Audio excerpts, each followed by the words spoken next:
Hello বন্ধুরা, এই দেখো, এই যে আমি সাবুটাকে ভেজে সাবুটাকে গুঁড়ো করেছি। এইবার আমি এখানে একটু চাট মশলা দিচ্ছি। এই দেখো, চাট মশলা দিয়েছি। তারপর আমি এবারে লঙ্কার গুঁড়ো দেবো, একটু লঙ্কার গুঁড়ো দিচ্ছি। তারপর লবণ দেবো আন্দাজ মতন। হ্যাঁ, লবণ দিচ্ছি। দিয়ে তারপর এটার মধ্যে আলুটাকে দেব, ধনে পাতা দেব। হ্যাঁ, দিয়ে তারপর এটা আমি আলুটাকে দিয়ে আগে মেখে নেব, কারণ আলুটা তো নরম। এবার কতটা জল লাগবে না লাগবে সেটা বুঝতে পারবো না, এই জন্য আগে আলুটা দিয়ে একটু কাশ্মীরের লঙ্কার গুঁড়ো দিয়েছি।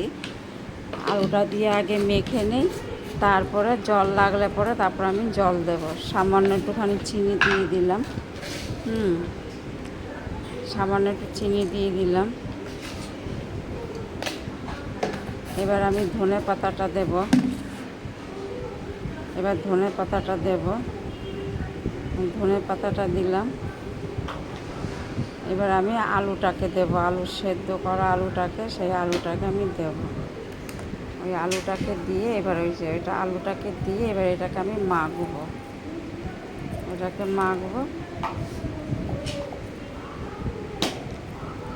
এবার যদি পরে জল লাগে তাহলে পরে জল দেবো, আর ময়দা দেবো একটু। হ্যাঁ, এটাকে এইভাবে এটাকে মাখছি দেখো। তাই এখানে একটু ময়দা দিলে পরে একটু জল লাগবে। ঠিক আছে বন্ধুরা, হ্যাঁ দেখো, এটা আমি আবার পরে আসছি, পুরো এটাকে কমপ্লিট করে নিই মেখে। ঠিক আছে।